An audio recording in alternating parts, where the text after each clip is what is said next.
morning, brothers and sisters. Blessed Lord's Day, and most of all, Happy Resurrection. Amen? Happy Resurrection sa atin pong lahat. Nais rin nating i-welcome nandito po sa ating kalagitnaan sila Pastor Leo and Sister Joy. They're with us because Sister Joy will be admitted to the hospital tomorrow for an operation. Okay, so si Sister KJ po yung nagturo po sa baba. So, pag-pray rin natin si Sister Joy, yung kanya pong operation. Tuesday yun, di ba? But tomorrow, i-admit na si Sister Joy. Ayun po. So, brothers and sisters, we will include Sister Joy in our prayer in a little while. Today, we will be looking at resurrection. And our topic today is resurrection. Okay. Hello? Ayun. Yan, nabuhay. Kasi kanina, parang mahina po eh. Okay? Hello? All right. A lot better. Okay, today our message is, of course, it's resurrection. So we must really remember resurrection today. Wala pong ibang magandang paksa ngayong araw na ito, kundi ang muling pagkabuhay ng ating pong Panginoon. Oftentimes, kapag ito po ay tinuturo ko po, kadalasan nagpupunta tayo dun sa mga narratives doon sa Gospels. But today we will be looking at 1 Corinthians chapter 15. I've taught a portion of this in the past, pero siguro hindi yun yung titingnan natin today. All right? Instead, we will look at something very specific about resurrection. Could we all please stand, brothers and sisters, and we will read the scriptures for today. 1 Corinthians chapter 15, verses 12 and following, basahin po natin. But if it is preached that Christ has been raised from the dead, how can some of you say that there is no resurrection of the dead? If there is no resurrection of the dead, then not even Christ has been raised. And if Christ has not been raised, our preaching is useless, and so is your faith. More than that, we are then found to be false witnesses about God, for we have testified about God that He raised Christ from the dead. But He did not raise Him, if in fact the dead are not raised. For if the dead are not raised, then Christ has not been raised either. And if Christ has not been raised, your faith is futile. You are still in your sins. Then those also who have fallen asleep in Christ are lost. If only for this life we have hope in Christ, we are of all people most to be pitied. But Christ has indeed been raised from the dead, the first fruits of those who have fallen asleep. Let's come before the Lord, brethren. Hallelujah. Tayo po ay magpuri sa Panginoon. Lord Jesus, you are the risen King. You rose from the dead after 3 days that you were buried, O Lord God. Indeed, He is risen. He is risen indeed. Hallelujah. We worship a living Savior. We worship a risen Savior. Lord Jesus, we thank you for your power, for your life. We thank you, Lord Jesus, for your grace upon our lives. And Lord God, today, as we dwell upon your word, as we meditate upon the resurrection of our Lord Jesus Christ, indeed we pray for the Holy Spirit to fill us, Lord God, with resurrection power. We pray for the Holy Spirit to fill our hearts, Lord, with living hope, O God. Maraming pong salamat, Panginoon, sa inyong presence ngayon pong umagang ito. Alam namin, Panginoon, na kayo po ang siyang mangungusap sa aming lahat. And Lord, we believe that your word to us, Lord God, is living and powerful. Thank you, Father in heaven. We entrust to you our hearts. We commit to you, Lord Jesus, every heart. May all our hearts be surrendered to your mercy and grace. We love you, Lord. In Jesus' name we pray. Amen and amen. Tayo pong lahat ay makaupo na.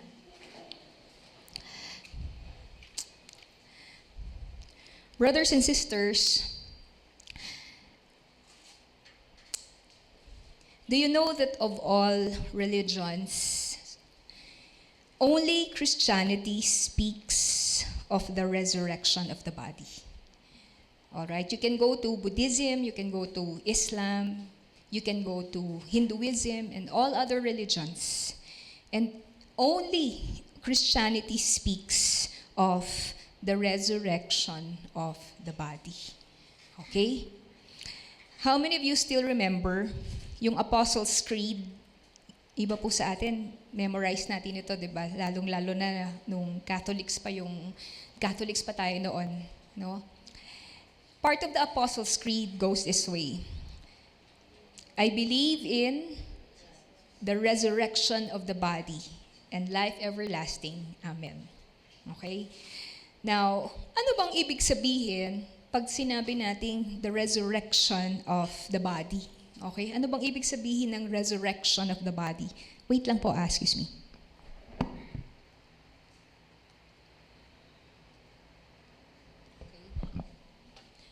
What does it mean when we say the resurrection of the body? Now, let's first have a short background or context of 1 Corinthians chapter 15. Now, ano yung background nitong 1 Corinthians 15? Because 1 Corinthians 15 is the central teaching, we could say, of the Bible when it comes to resurrection. So kapag gusto nating malaman yung teaching on resurrection, ito na yung parang core or meat ng turo ng Bible on resurrection. It's a total of 58 verses. But of course, we will not tackle 58 verses this morning kasi ang haba nun masyado. All right? So we will just use selected portions of 1 Corinthians chapter 15. Okay? So, what is the background of this? The background of what we just read a while ago is that some in the congregation of Corinth, all right, so that church which Paul founded, some of them are claiming that there is no resurrection of the dead, all right? That no one who has died could experience a bodily resurrection. All right? So that's the background. Kaya mapapansin niyo kahit na merong problema, ginagamit ni Lord yung issue o problema kasi nasulat yung 1 Corinthians 15 out of that. Now, actually, that idea, kasi po ang paniniwala, nung marami dun sa mga Corinth, it was something that was consistent with what was common to the Hellenistic period during that time. Okay? And what was that idea? There is no bodily resurrection. Instead, you only have the immortality of the soul. Okay? Now, yung immortality of the soul, parang kapareho lang ito, mga kapatid, nung iniisip ng madami ngayon na tinatawag nilang life after death. Okay, so it's actually nothing new, okay? It was a very familiar religious idea during those times, during the time of Paul, during the time of Jesus. So pretty much like the stuff on life after death that people now believe in. Okay, so now, Paul writes, puntahan natin yung first slide, Brother Aries. Kasi sabi dito, di ba? But if it is preached that Christ has been raised from the dead, how can some of you say that there is no resurrection of the dead?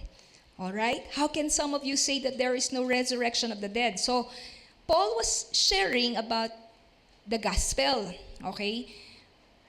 I tell you as of first importance that Christ was crucified for our sins. He was buried according to the scriptures. And according to the scriptures, he was raised after 3 days.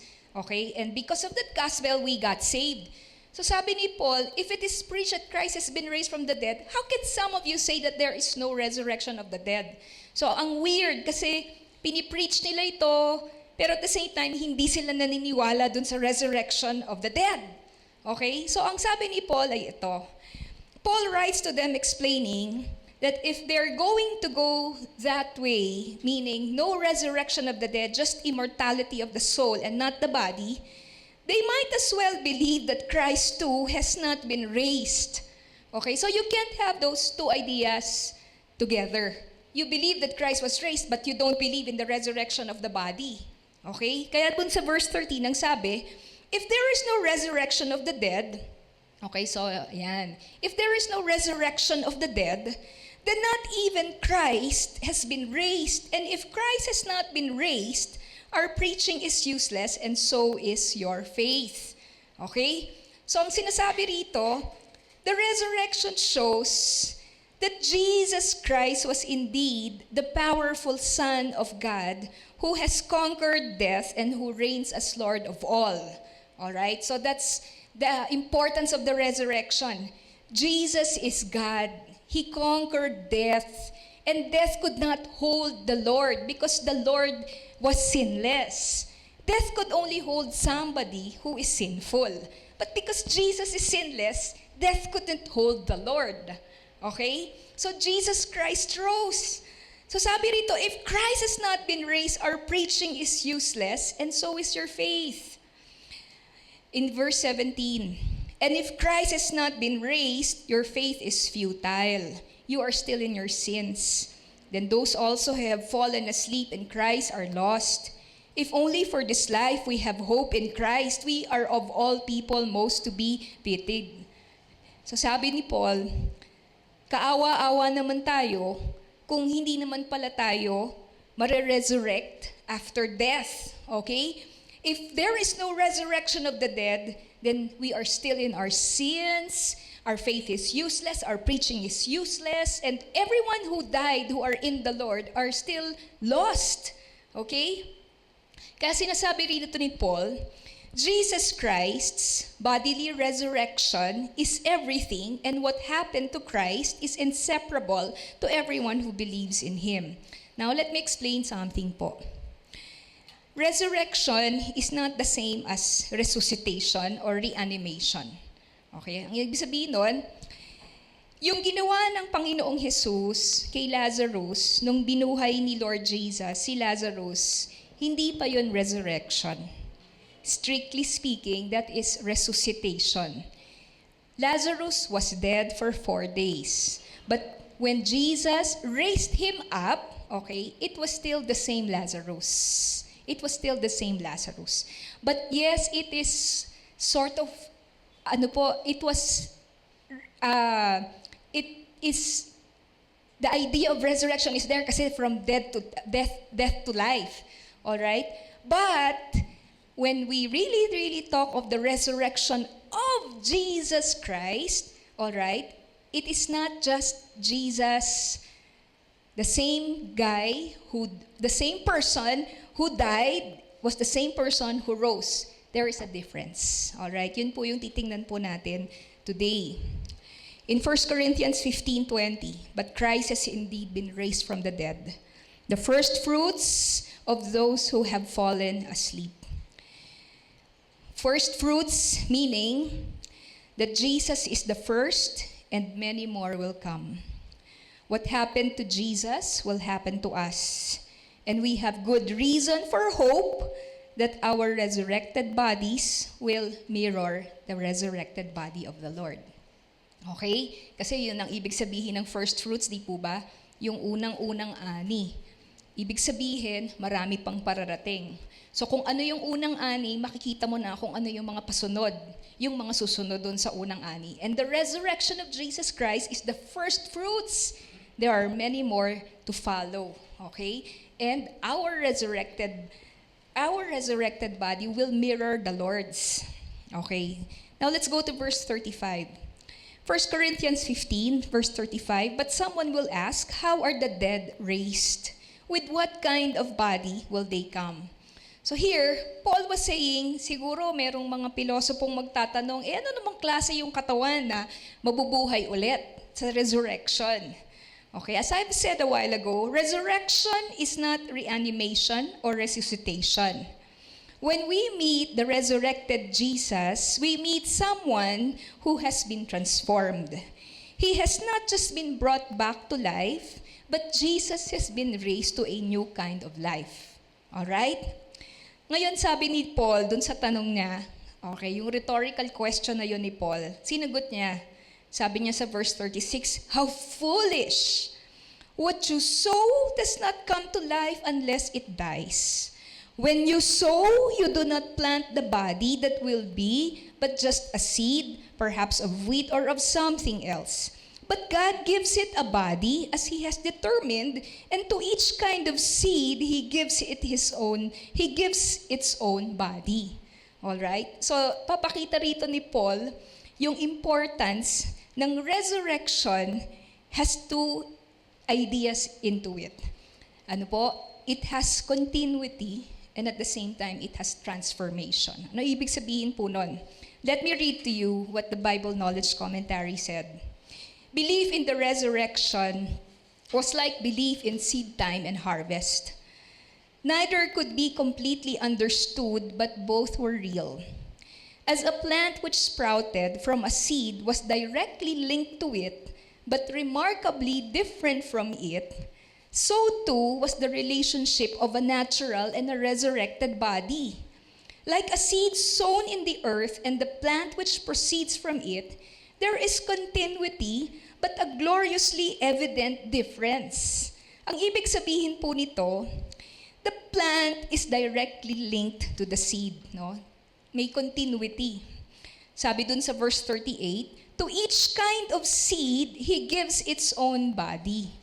All right? To each kind of seed, He gives its own body. Ibig sabihin po nito, kung ang buto ay buto ng sampalok, ano po ang halamang tutubo? Sampalok din. Ibig sabihin, hindi po pwedeng buto ng sampalok ang iyong tinanim, tapos ang tumubo ay puno ng santol. Kung ano ang tinanim mong buto, yun din ang halamang tutubo. So meron pong continuity. Kaya makikita po natin mamaya, yung continuity po kay Christ, nung na-resurrect po siya dahil siya pa rin yun. Okay? Siya pa rin yun. Ngayon, hindi lang po siya continuity, meron ding pagbabago or transformation. Transformation in what sense? Kasi ang sabi po dito, di ba? When you sow, you don't plant the body that will be. Tama naman. Pag nagtanim, hindi mo naman itinatanim yung body. Ang tinatanim mo lang yung buto. Alright? But God gives it a body as He has determined. You know, I like so much how the Message paraphrases it. Alright? Itong binasa natin na text. Sabi niyang Message translation, it is a paraphrase translation, but helps you grasp kung ano yung ibig sabihin nung binasa natin sa verses 35 to 38. There is no visual likeness between the seed and the plant. You plant a dead seed, soon there is a flourishing plant. You could never guess what a tomato would look like by looking at a tomato seed. Correct? All right? What we plant in the soil and what grows out of it don't look anything alike. So if the Corinthians were asking, what kind of body? We can't imagine what kind of body. That's why there's no resurrection of the dead. So Paul was saying, you know, it's like planting a seed and there out comes a plant. It's totally different. Of course, it's still going to be the same kind, all right, but it's different. The dead body that we bury in the ground and the resurrection body that comes from it will be dramatically different. All right? So, ibig sabihin, merong continuity, pero meron din pong transformation. Okay? May continuity, may transformation. Mas maintindihan natin yung sinasabi ko po pag tinignan natin mismo si Jesus Christ. What are the characteristics of the resurrected body of Jesus Christ? Number one is that it is the same Jesus in the physical sense. It is the same Jesus in the physical sense.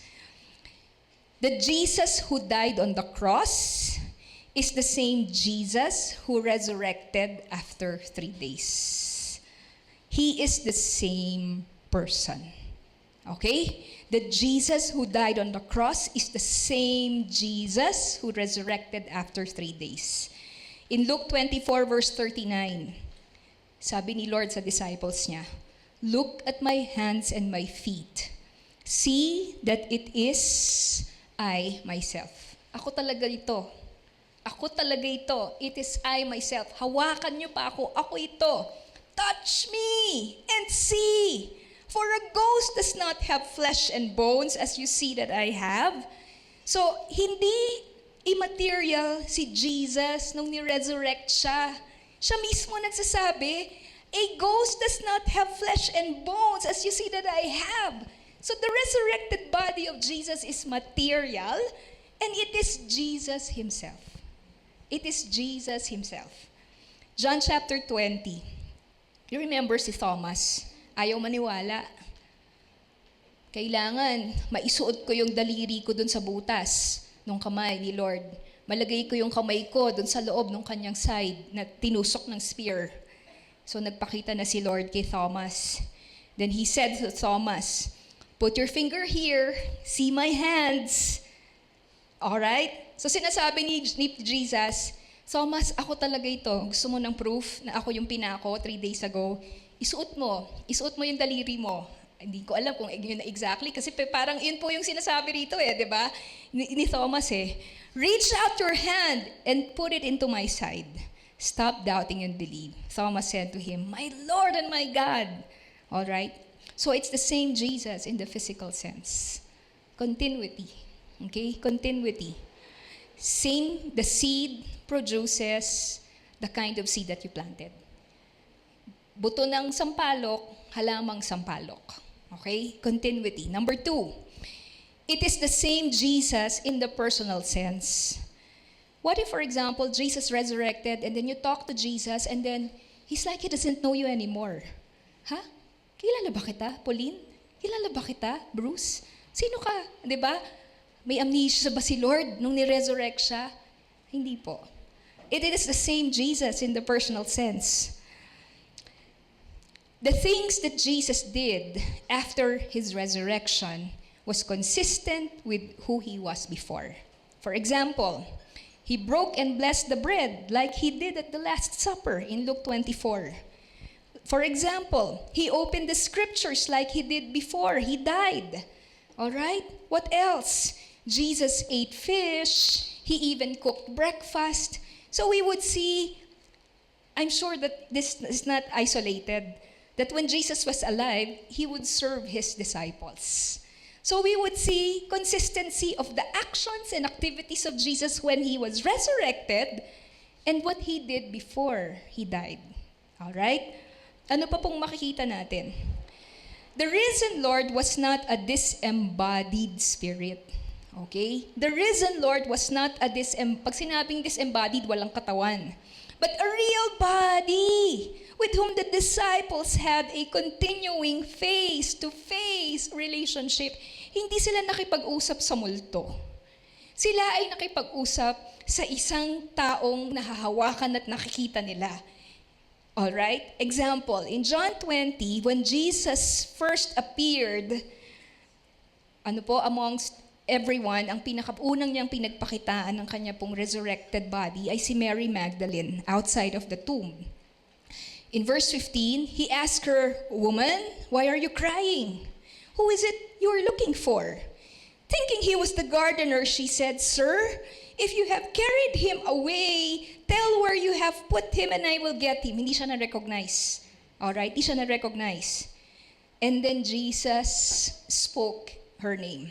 Jesus said to her, "Mary." She turned toward Him and cried out in Aramaic, "Rabboni," which means teacher. What does this mean? It was still the same Jesus in the personal sense. So nung nakita siya ni Mary, "Lord, ikaw pala yan." Diba? Teacher, Rabboni. Okay? Mary at first didn't recognize the Lord, but when He spoke her name, Mary recognized His voice. He recognized that it was Jesus, and she embraced Jesus. That is why Jesus said, "Do not hold on to me." Kasi niyakap siya ni Mary O di ba kung hindi yun Jesus in the personal sense, ba't niya yayakapin si Jesus? Kasi alam niya si Jesus yun, hindi yun multo, hindi yun some other figure or person. Si Lord yun. And sabi ni Lord, "Don't hold on to me, for I have not yet ascended to the Father." Go instead to my brothers and tell them I am ascending to my Father and your Father, to my God and your God. Another example that this is Jesus in the personal sense. Do you remember when Jesus had a dialogue with Peter? Kinausap ni Lord si Peter 3 beses. Ano yung tanong ni Lord kay Peter? Peter, mahal mo ba talaga ako? Very personal, very intimate. Nung ginawa yun ni Lord, Jesus was talking to Peter face to face. Peter was not talking to a wall or a spirit or a ghost. Jesus was right in front of him. It was an intimate face-to-face human encounter. Amen? That involves forgiveness, love, assurance. They were side by side with each other. It was an intimate human encounter. Brethren, can you imagine that you and I would also be having these face-to-face conversations with Jesus when we are resurrected? Can't you wait for that? Amen? Can't you wait for that? And we have eternity to do that. Maiisip siguro natin. Siguro, for example, ako po naisip ko, Lord, ano bang iniisip mo nung pinag-pray ko tong bagay na to? Siguro mapag-uusapan na namin ni Lord tong mga bagay na ito, di ba? Lord, naalala niyo po ba nung sinagot niyo yung muntik akong ganito, tapos nagpadala kayo ng ganyan? You know, we will now be able to converse with Jesus face to face. All right? We will now have these intimate conversations with the Lord. Now, the third thing, so yung first two, continuity. The third is the resurrected body of Jesus is a transformed body. It is a transformed body. Kaya po, we're saying it's not just resuscitation or reanimation, it was resurrection because it's a transformed body. There are differences between Jesus' body that was hanging on the cross and Jesus' resurrected body. And these differences testify that Jesus had victory over sin and death. Okay? So ano po yung mga differences na yon? Number one is the way that his friends recognize him changes. All right? Something is different with how the Lord probably looked, that the way that you recognize him, hindi agad-agad na recognize. All right? Sometimes they know him, but sometimes they don't until he reveals himself by action or by calling out a name. Why? Maybe because this is already a glorious Jesus. Hindi ko alam. Ano kayang itsura ni Lord? Bakit kaya hindi siya agad-agad ma-recognize? Alam niyo yung minsan, di ba, nakakita ka ng person, lalo na yung pupunta ka sa kasal, tapos lahat nakaayos, tapos sabihin mo dun sa taong kausap mo, di kita nakilala. Mukha kang tao. Di ba? Kasi nagpa-parlor, nagpaayos, o kaya nakabarong. Huy, grabe, di kita nakilala. Ano po? So, sometimes, Lord, ganun kaya yun, di ba? Because it's a resurrected body and that, hindi siya agad-agad nakilala ng mga disciples. Example, in Luke 24:16, the story of the two people who were going to a village called Emmaus. It says there that they were kept from recognizing Jesus.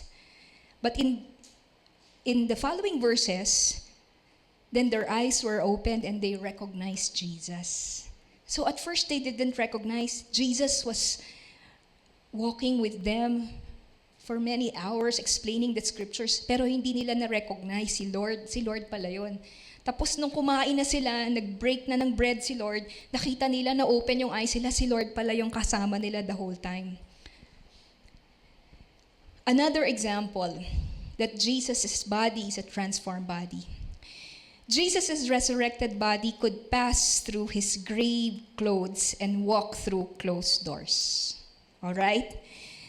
When the disciples entered the empty tomb, all right, the linen wrappings, strips of linen wrappings, okay, na ipinambilot kay Jesus, all right, hindi yun nakabalumbon na parang tinanggal mo, hinubad mo, tapos isang heap. Okay? Hindi po eh. Si Jesus, sumuot siya dun sa linen wrappings na yon. So yung linen wrappings na yon, nakakorte pa ng tao. Okay? You'll find that po in John chapter 20 na nakakorte pa, which means si Jesus sumuot yung katawan niya dun sa tela. Okay? Sumuot yung katawan ni Lord dun sa tela. Ano pa po? Jesus could walk through closed doors. Alright? He could appear and disappear.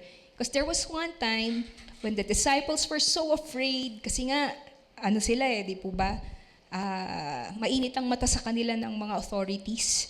Nakalock yung door. And then, Jesus, okay, didn't enter the door. Appeared in their midst. Okay? Jesus appeared in their midst. So paano nakapasok si Lord? Paano siya nag-appear? And then there was another example, Jesus naman disappeared. Okay? What does this tell us? Jesus' transformed body is no longer subject to human limitations. Which means that the relationship of Jesus' body with material creation is no longer the same. Okay? It is no longer the same. Hindi na siya subject to human limitations. Yung relationship niya sa material created earth, it's no longer the same. Now the last is this. Most importantly, we see in Jesus' ascension to heaven that resurrected life is human life that's made to fit to dwell in the presence of God. All right? This is so wonderful, mga kapatid. When Jesus' resurrected body ascended to heaven, all right, it means that the resurrected body of Jesus, the human body of Jesus, is fit to dwell in heaven in the presence of God forever. Can we enter heaven with our physical bodies? No. We have to die first because this body is fallen. This body is made of dust. This body cannot enter heaven. All right? Unless para tayong si Elijah na na-rapture. Okay? Dinala siya sa heaven ni Lord. So we don't know kung glorified body si Elijah, but God did it. All right? But when you look at Jesus, that human body could dwell in the presence of the Lord. Luke 24:51, while he was blessing them, he left them and was taken up into heaven. Jesus' resurrected body ascended to heaven, a body that would dwell with God. In 1 Corinthians 15, verse 50, it says, I declare to you, brothers and sisters, that flesh and blood cannot inherit the kingdom of God, nor does the perishable enter the imperishable. Flesh and blood, it says here, yun yung earthly body natin, could not enter into eternal state. It could not inherit the kingdom of God. Now, this is interesting. Alam niyo po ba, dun sa loob ng 10 appearances ni Jesus Christ, when He was with His followers, lahat ng appearances na yun was only for a short time. It was only for a short time. Bakit po kaya? Scripture does not tell us where Jesus went most of the time because it says that He was with them for like 40 days. All right, and about 500 people still witnessed Jesus Christ. They were eyewitness of the resurrected Lord. But Scripture does not tell us, asan si Lord most of the time? Hindi po natin alam. But it is clear that Jesus' earthly citizenship had already terminated. All right? His earthly citizenship had already terminated, and he had now become a heavenly inhabitant. Amen? Amen po? Sumot ba ako? Okay? Sumot po ba? Hindi na siya earthling. Okay? Hindi na siya earthling. Heavenly citizen na si Lord. Okay? Heavenly citizen na si Lord. Kaya, actually, lagi ko naisip yun, Lord, bakit naman nagsaglit-saglit mo lang? Miss na miss ka ng mga disciples, tapos magpapakita ka saglit na saglit lang. Alam niyo po yun, pag nagbabasa ako ng Gospels, lagi ko naisip yun, and now I realize, Lord, yun pala yun. Kasi, tapos na eh. Hindi na siya panlupa eh. Hindi siya taga dito sa lupa eh. The resurrected body of the Lord, brothers and sisters, is a glorious body. In Philippians chapter 3, it says, but our citizenship is in heaven. And we eagerly await a Savior from there, the Lord Jesus Christ, who by the power that enables Him to bring everything under His control, will transform our lowly bodies so that they will be like His glorious body. Amen? He will transform our lowly bodies. These bodies, don't worship your body. These are lowly bodies so that they will be like His glorious body. Yan ang gagawin po ni Lord. Now let's continue 1 Corinthians 15:42. A comparison of the earthly and the resurrected body of the Lord. Okay? Tingnan natin yung comparison. So will it be with the resurrection of the dead. The body that is sown is perishable. It is raised imperishable. It is sown in dishonor. It is raised in glory. It is sown in weakness. It is raised in power. It is sown a natural body. It is raised a spiritual body. Let's compare this, no? Paglagyan, yan. Tingnan natin yung comparison nila. Yung unang-una, the body, the earthly body, is sown, alright? Ibig sabihin, the body dies. Yun ang ibig sabihin ng body is sown, alright? The body that is sown, first, is perishable. Perishable meaning that our physical bodies have to endure the ravages of corruption. Itong katawan na to, nagkakasakit. Itong katawan na to, tumatanda, kumukulubot. Itong katawan na to, mamamatay. Yun yung ibig sabihin ng it's perishable. It is corruptible. Okay? Mabubulok siya. Luluma siya. Na-experience nyo na ba yan? Pag bata-bata pa kayo, parang di nyo pa ako maintindihan. Pero pag pala nasa 40s, 50s ka na, makikita mo na talaga, Lord, corruptible pala talaga ako. Tumatanda na talaga ako. Alright? Totoong-totoo ito. I'm perishable. But it also says that we are raised imperishable. The resurrection of our bodies will be raised in incorruption. Incorruption means hindi na siya kailanman tatanda, hindi na siya kailanman magkakasakit, mabubulok, hindi na siya kailanman mamamatay. Opo, amen? Hindi na siya kailanman mamamatay. It is going to be an eternal body. It is going to be an eternal body. Can you try to imagine that? It's an eternal body. No dying, no sickness, no arthritis, no cancer. All right? No problem with, no more problem with, yun po. Kita ko si Sister Joy eh. Wala nang problem sa mga ganitong mga sakit. All right? Ako, yung issue ko, yung thyroid ko eh. So, actually, I made a total break with caffeinated coffee. Okay? Kasi nga po, I have a thyroid issue, di ba? So, pag umiinom ako ng kape, parang nararamdaman ko, kumikirot yung thyroid ko.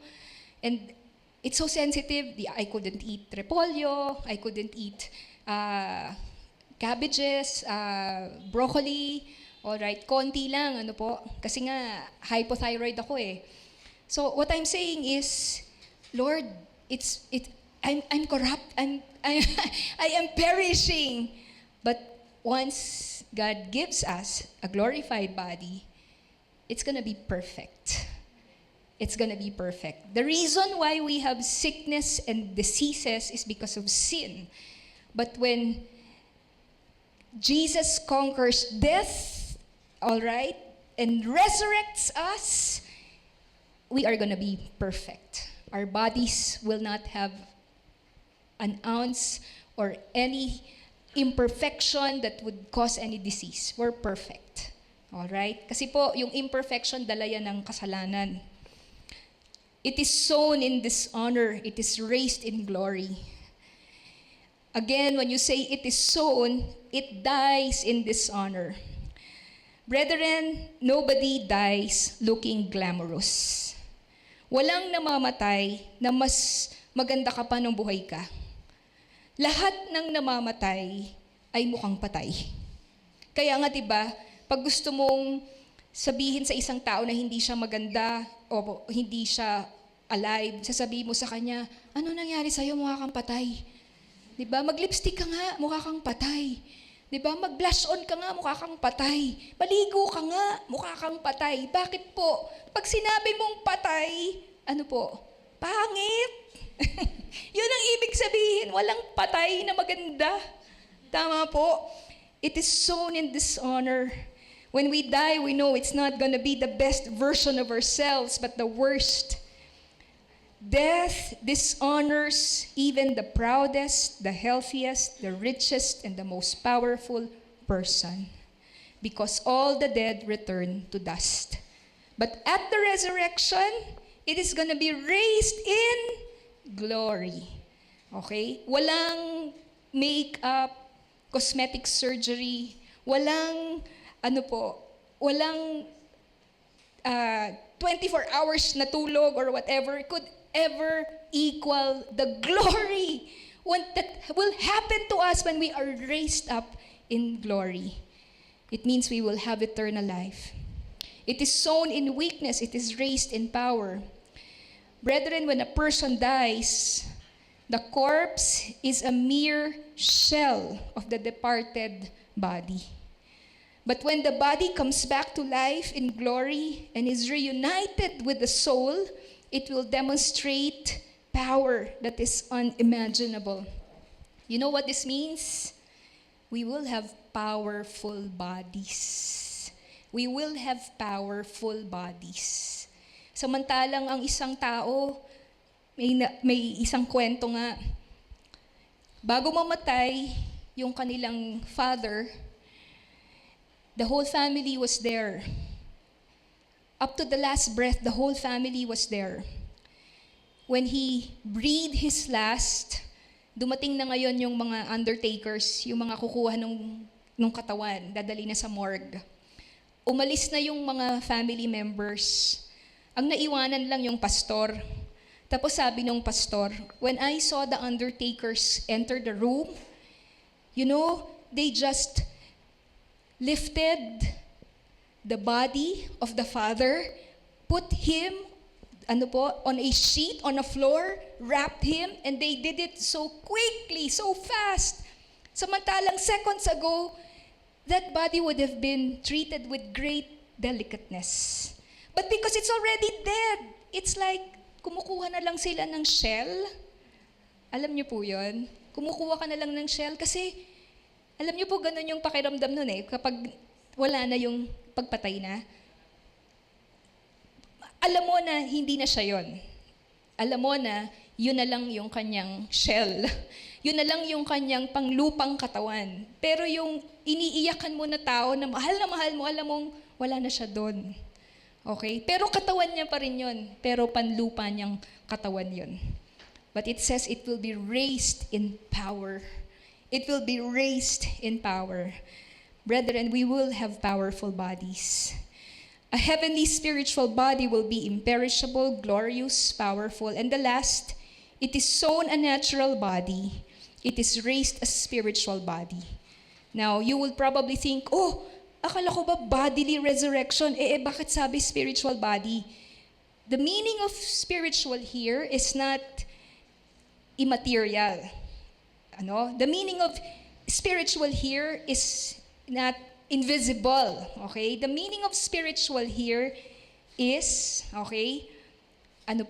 spirit-filled, spirit-controlled, spirit-led, okay? Kasi yung natural body, ang ibig sabihin ng natural na word po dyan, is a body dominated by a human soul without the spirit and under the condition of sin. Yun yung natural body.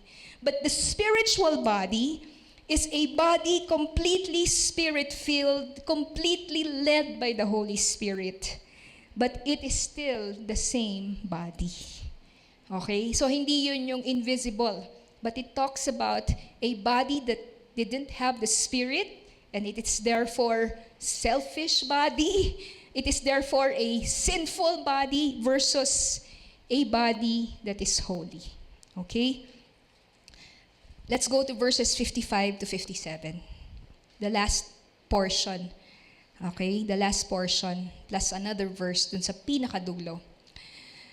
Here in 55 to 57, we will find that the resurrection body is God's victory over sin and death. Okay? Again, the resurrection body is God's victory over sin and death.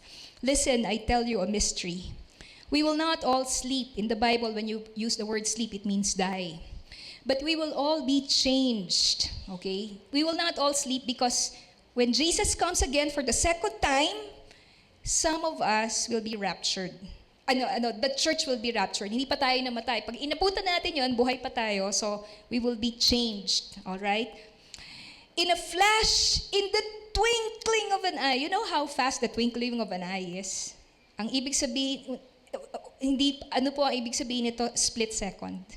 Yun ang ibig sabihin ng twinkling of an eye. In a split second. Hindi ka pa nakapag-count ng 1. Nagbago ka na. At the last trumpet, for the trumpet will sound, the dead will be raised imperishable, and we will be changed. For the perishable must clothe itself with the imperishable, and the mortal with immortality. I want to clarify something. Sometimes, kapag meron tayong kakilalang Christian na namatay, sasabihin natin, uy, sarap-sarap naman ang buhay niya ron. Nasa heaven na siya, kumakain na siya ng lechon. Okay? Ang sarap naman. Siguro nagpipista na ngayon yung mga mahal natin sa buhay. Si mama ko, si papa ni Em. Siguro nag-e-enjoy na sila ng maraming masasarap. Actually, hindi pa. Hindi pa. Kasi may tinatawag na general resurrection. Okay? So, yung time between pumasok tayo sa heaven at saka yung second coming ni Lord, it's called an intermediate state. Okay? Yung parang thief on the cross. Conscious tayo, intermediate. We dwell in the presence of the Lord, pero hindi pa tayo resurrected. That resurrection will happen on the second coming of Christ. It's gonna be a general resurrection. Okay po ba yun? Kasi baka isipin natin, di bale, bukas. Ngayon, hindi ako nakakain. Pag namatay ako bukas, makakain na ako ng lahat ng hindi ko makain dito. Hindi pa. Okay? So everyone's waiting for that. Everyone's waiting for that in heaven, the general resurrection. But we will have that, what you call as an intermediate state, na nandun tayo sa heaven, iniintay natin. But still, po tayo, alright? Buhay tayo, we are conscious. For the perishable must clothe itself with the imperishable, and the mortal with immortality. When the perishable has been clothed with the imperishable, and the mortal with immortality, then the saying that is written will come true. Death has been swallowed up in victory. This is a reference to Isaiah 25 verse 8. Where, O death, is your victory? Where, O death, is your sting? The sting of death is sin, and the power of sin is the law. But thanks be to God, He gives us the victory through our Lord Jesus Christ. Brethren, the resurrection of the body is the triumph of Jesus over death. There's gonna be no more death. Amen po.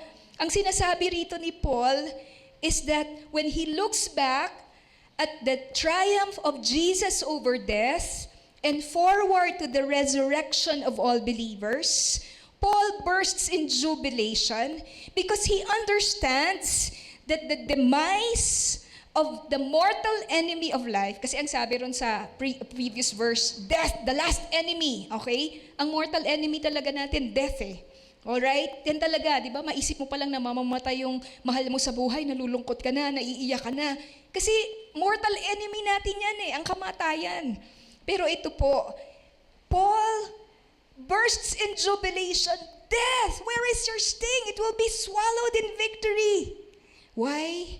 Because death will encounter its death. There is going to be a day wherein there will be the death of death. Okay? Which means the number of days for death is already bilang na ang mga araw ng kamatayan. Paul knows that God will destroy death. Brothers and sisters, the future that we await is a future that no longer has death in it at all. Amen? And it's gonna be forever and forever perfect. No more death at all. Amen po? No more death at all.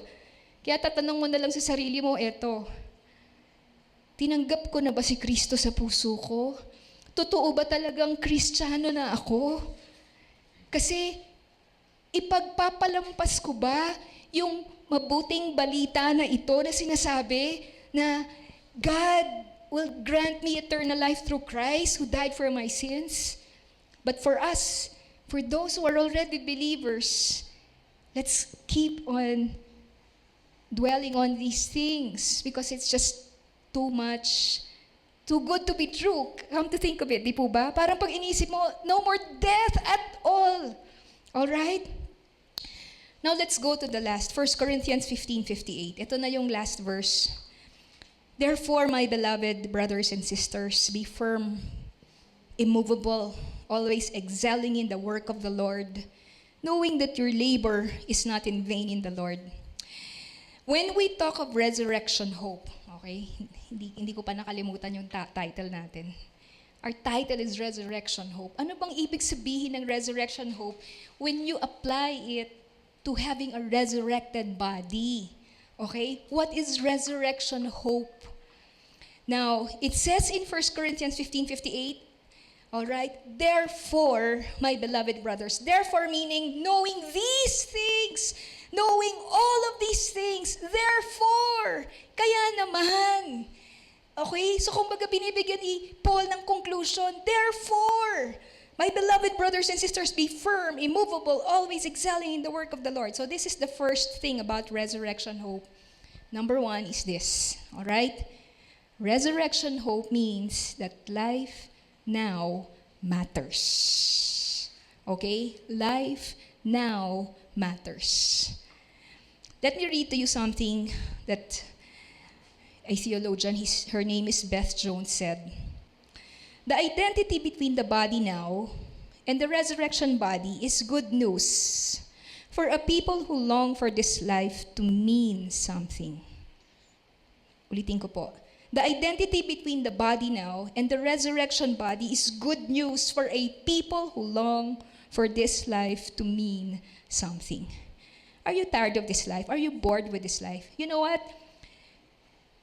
They say that nowadays, the reason why young people keep scrolling on their phone, it's because they're bored. Actually, it also includes not just the young people, but even us, di ba? Why do you keep scrolling on your phone? Mindlessly scrolling on your phone. You're bored. Okay? You don't find anything significant or purposeful about this life anymore. That's why you waste your days. But when you think of the resurrection and continuity of our life here and our life there, ano pong ibig sabihin nito? We are commanded to be firm, immovable. Where? Saan? In this world. Correct? Despite the troubles of human life, we are commanded to always keep on excelling in the work of the Lord. Again, where? And when are we to keep on excelling? In the future? In the resurrected life? No! The Bible says we are to keep excelling in the work of the Lord always where? Here. Here in this life. Alright? Kaya po, life now matters. Hindi tayo, mga kapatid, naghihintay na lang ako na ma-rapture, mababayaran na lahat ng utang namin. Hindi po ganun eh. Ang kingdom of God, meron niyang tinatawag na the now and the not yet. Ibig sabihin nung now, yung kingdom of God, dumating na, nasa buhay ko na siya.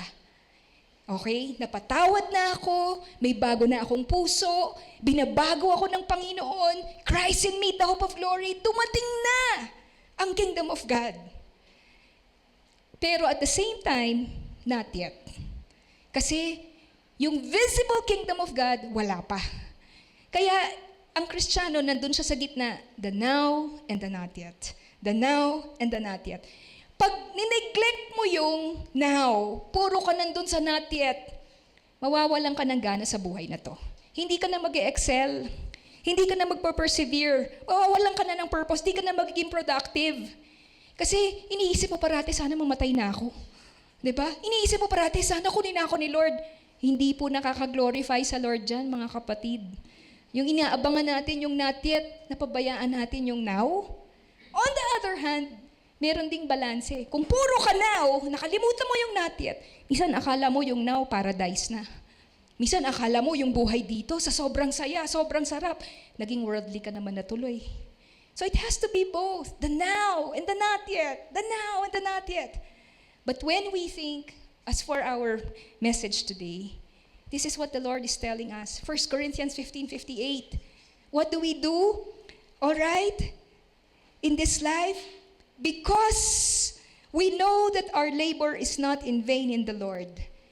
Where is that labor happening or taking place? It is here, not in heaven. Okay? Therefore, we are to excel. We are to be firm. We are to be immovable. Are you doing that? Are you doing that right now? Are you doing that? Because if you do it, it means you have resurrection hope. Because you know that your labor in the Lord is not in vain. Amen po? Your labor in the Lord may continuity. Ang ibig sabihin po nito, yung ginagawa ng Diyos ngayon at present sa mga buhay po natin ay meron siyang koneksyon doon sa gagawin ng Diyos sa buhay natin in the future. Amen? There is continuity. What God is doing in your life right now, don't say that it is insignificant. Don't say that it is useless. Don't be lazy. Do not procrastinate. Do not say that it doesn't matter. My life here doesn't matter anyway. The Lord is my treasure, my portion forever. So I will not give my best anymore. Hindi po eh. The Lord tells us, firm, immovable, always excelling in the work of the Lord. Where? In heaven? No, here. Always excelling in the work of the Lord here. Because you know that your labor in the Lord is not in vain. That is why life here matters. If you have resurrection hope, you will take your life here seriously. Okay? You will take your life here seriously. In present and future, God is working with the same person. He is working with the same body.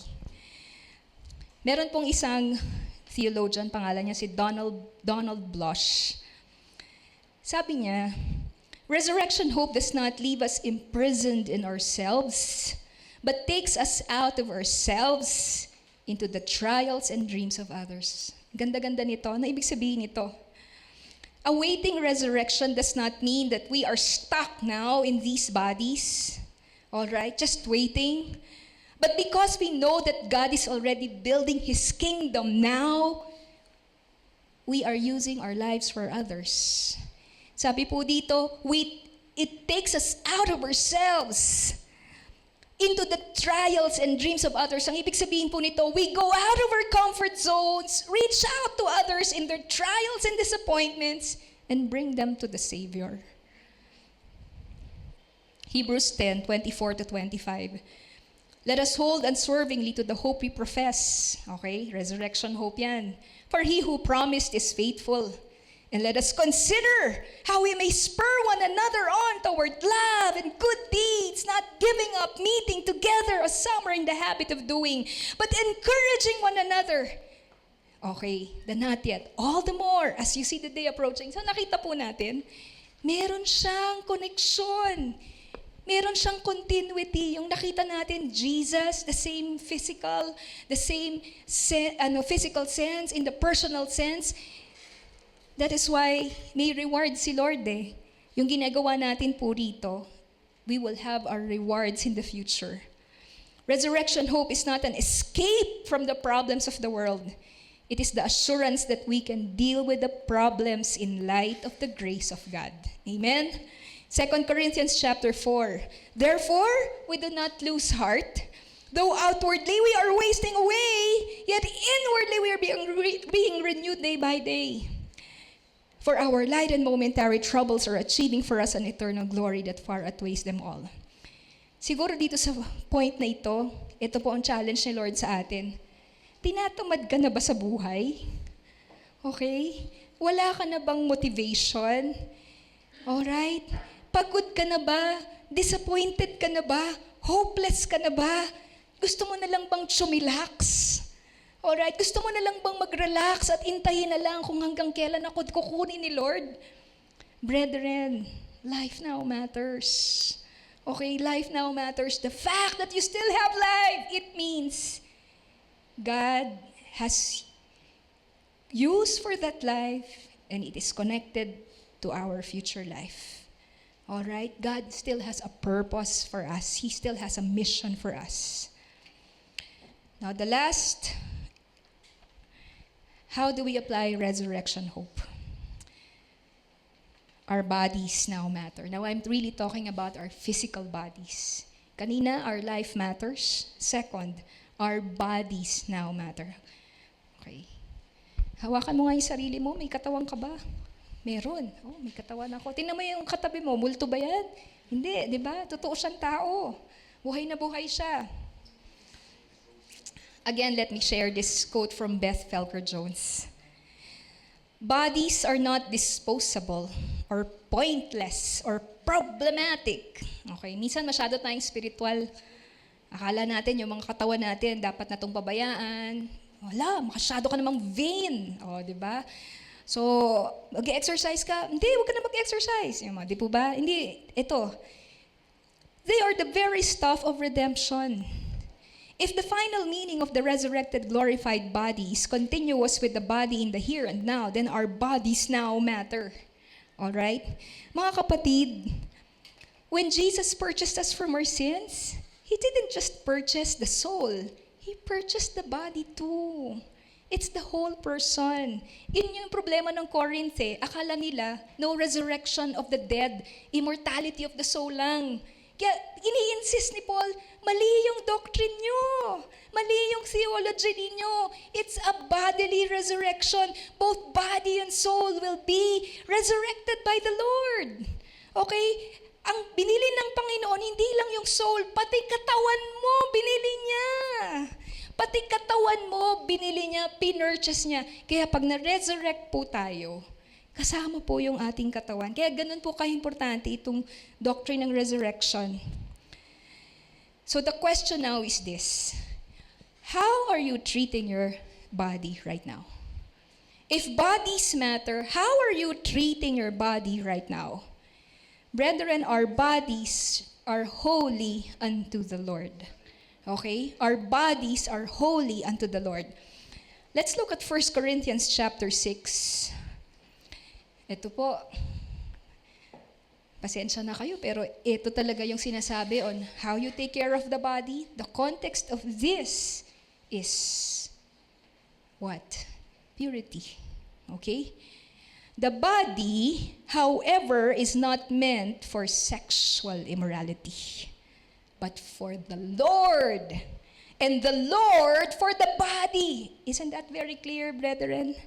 Okay? By His power, God raised the Lord, meaning even the body of the Lord from the dead, and He will raise us also. Verse 18. Now, how do we take care of our body? Flee from sexual immorality. Flee from sexual immorality. Why? All the other sins a person commits are outside the body. But whoever sins sexually sins against their own body. Do you not know that your bodies are temples of the Holy Spirit, who is in you, whom you have received from God? You are not your own. You were bought at a price. Therefore, honor God with your bodies. Maybe we think, Lord, save naman ako, so okay lang, mag-porn ako ng mag-porn. Total, kukunin mo yung kaluluwa ko. Total, yung katawan ko, ano na to, bulok na to, talagang sinful. Oh, that's not what the Bible is saying. That body does not belong to you. That body belongs to God. That body belongs to God. And if you are a Christian, all right, if you are a Christian, that body is meant for the Lord. It is to be holy unto the Lord. You don't waste your body. You do not damage your body. You don't play with your body. Amen? You don't destroy your body. You don't use your body for immorality, because that body is precious to God. We are to treat our bodies with care. Okay? We are to treat our bodies with honor. We are to treat our bodies with dignity. Kaya siguro, eto po, a little application lang. Bakit pa yung parents ko, napaka-conservative naman pagdating sa isusuot ko, kailangan hindi kita cleavage, kailangan hindi short shorts. Kasi katawan ni Lord yan eh. Amen po. Kasi katawan ng Panginoon yan, hindi yan sa'yo. That body should be treated with dignity. You don't want men ogling at you because you're wearing short shorts and your cleavage is showing. Do you understand? You are to treat your body with dignity. You are to treat your body with care. You are to treat your body with honor because it belongs to the Lord. Brethren, we are to treat our bodies with holiness. Because Jesus didn't just pay for our souls, He paid with His life even for our bodies. From the food that we eat, the activities that we do, to the clothes that we wear, how we treat our bodies matter to God. Whether you eat or drink, whatever you do all for the glory of God. Brothers and sisters, life in this world gets more and more dreary by the day. Hindi ako nakapagbasa po for some time ng news. So nagbasa ako nitong few days. Grabe yung mga news. Siguro nabalitaan niyo yung attack ng IC sa Russia, 'di ba? Or okay, sa isang concert hall nila. Siguro nabalitaan ng iba sa inyo, there was this mass suicide of a cult in Kenya. At least, something like 400, at least 400 committed suicide. Alright? Siguro yung iba nabalitaan niyo, ito yung mas medyo parang sine. That container ship that ran through a bridge. It's like, para ka nanonood ng Mission Impossible, di ba? Parang, ano to, sine? Di ba? Nung sinagasaan niya yung bridge ng Baltimore, di ba? Nag-collapse yung buong bridge. Kulang na lang, lumabas si Tom Cruise. Di ba? Parang ano ba to? It's like, but brethren, the world gets more and more dreary every day. All right? The world gets more and more dreary every day. But we have resurrection hope. All right? Pag wala na tayo ron sa resurrection, sa future resurrection, yung now and the not yet, the now will not have any meaning. The life here won't have any meaning. We will just waste our days and live our life for pleasure. Yun yung topic ng young adults di ba? 2 weeks ago. We will chase a life of pleasure because eat, drink, and be merry because tomorrow we die. Hindi po We live for a higher purpose because we have a higher heavenly calling from the Lord. Amen? We live for a higher purpose kasi ang Panginoon, He has already set us apart. We can always turn to the risen Christ, the first fruits of the coming resurrection, to give us the purpose, the power to live each day for His will and for His glory. Let's all rise, brothers and sisters. Lumapit po tayo sa ating Panginoon.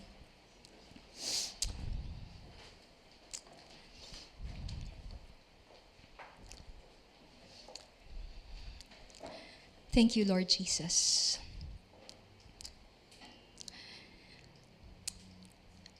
Our loving Heavenly Father, how blessed are your church, your people, O God. Lord, that you have redeemed and purchased us by your very own blood, by the blood of Christ. And Lord, how blessed we are, O Lord, that there is the resurrection of the body, that there is the resurrection, Lord, and the kingdom of God forever and ever. Maraming pong salamat, Panginoon. Lord, we are thankful that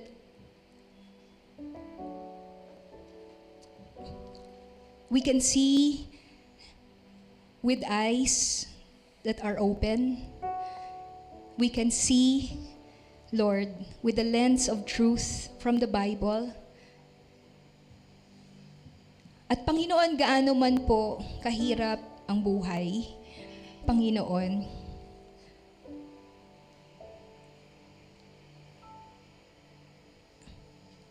wala na po kaming ibang mahihiling pa, Panginoon, pagkat inangkin niyo na po kami, Panginoon. Lord, binili niyo na po kami, Panginoon. And our future is commanded already by Jesus. Jesus commands our destiny now. Jesus commands our destiny now. From the life we live today, Lord, it may seem ordinary, it may seem, Lord God, Lord, common, but Lord, because you live in us and we live for you, Lord Jesus. Lord, life here, Father God, has worth. It has beauty, Lord Jesus. It has purpose and meaning, Father God. Thank you for the hope, Lord, of resurrection. Thank you, Lord, for the hope, oh God, that you have given our hearts, Lord Jesus, that everything is going to be one seamless life in the Lord. Marami pong salamat. Ini-entrust namin sa inyo, Panginoon, ang mga yaon na sa mga panahong ito ay nababagabag. Ang mga yaon na sa mga panahong ito, Panginoon, ay, Lord, nawo-worry sa kanilang kalusugan, nawo-worry sa kanilang mga minamahal, nawo-worry sa kanilang mga pang-araw-araw, o sa welfare ng kanilang mga minamahal sa buhay. Panginoon, turuan po ninyo kami, Lord God, O Lord God, na ang aming puso ay mapuno lamang ng pag-asa. Ang puso namin, Panginoon, ay mapuno ng pananampalataya at pag-asa sa mga pangako po ninyo, Panginoon, sa mga salita po ninyo. And most of all, we thank you, Lord Jesus, because Jesus is the first fruits of what is to come. Lord, you have conquered death. Death has no hold on you, Lord God. Death has no hold on you, Lord God, because you are the Son of God. And Lord Jesus, we thank you. We praise you, Father in heaven. Oh Lord God, because Christ is in us and He is the hope of glory. We thank you, Father God. We entrust to you, Lord Jesus, our lives. We pray for your cleansing. We pray, Father God, if we have, Lord, been abusive of our physical bodies, we ask of your forgiveness. Lord, if we have degraded our bodies, if we have dishonored these bodies that you've given to us, if we have sinned against our bodies, Lord Jesus, we ask for your forgiveness. We repent of our sins. You have purchased this body and it is the temple of the Holy Spirit. Maraming pong salamat, Panginoon. We thank you for the resurrection hope, giving us the power, Lord, to live lives that are pure, and gives us also a certainty that our future is going to be perfect. Marami pong salamat. We give you praises, we give you thanks, we worship you, we honor you, we bless your holy name, O Lord. Marami pong salamat.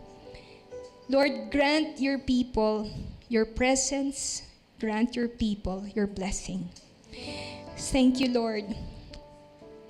Even as we offer to you, Jesus, our tithes, our offerings of worship, we give them to you, Lord, with cheerful hearts. We thank you for the privilege, Lord Jesus, to be partners in the kingdom, in the building of the kingdom of God. Marami pong salamat. To you we give all the glory. To you we give all the praise. In Jesus' most precious and mighty name we pray. Amen and amen. Thank you, Lord. As we go, let's sing In Christ Alone as we remember what Christ has done for us.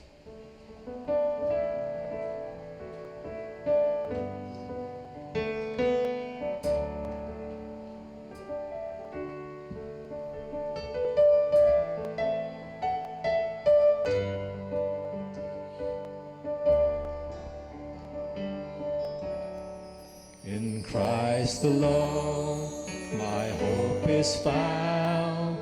He is my life, my strength, my song. His cornerstone, this solid ground. Firm through the fiercest drought and storm. What heights of love, what depths of peace. When fears are stilled, when striving cease, my comforter, my all in all. Here with the love of Christ I stand. Christ the Lord, who took on flesh, fullness of God in helpless babe. This gift of love and righteousness, scorned by the ones he came to save.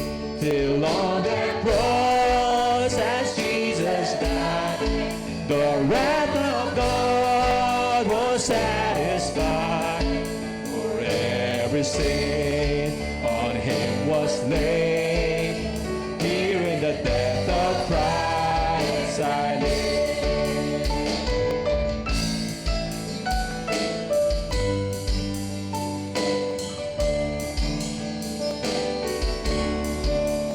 In the ground his body lay, light of the world by darkness slain, then bursting forth the glorious day, up from the grave he rose again.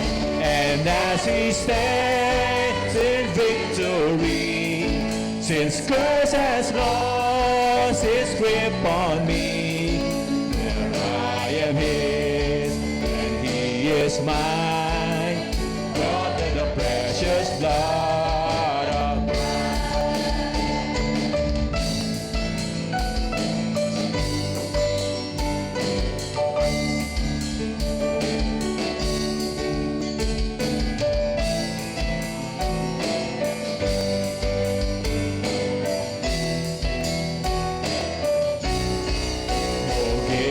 life, no fear in death. This is the power of Christ in me.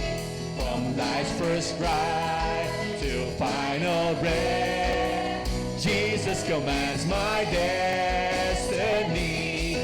No power of hell, no scheme of man could ever block me from his hand. Returns, God calls me home. Here in the power of Christ, no power of hell, no power of hell, no scheme of man will ever block me from his hand. Till he returns, God calls me home. Here in the power of Christ, Lord, till he returns. He returns, Lord, call me home. Here in the power of Christ I stand. Yes, Lord, by your power, we will stand, O God, and hopeful. We have a living hope, Lord. God bless po.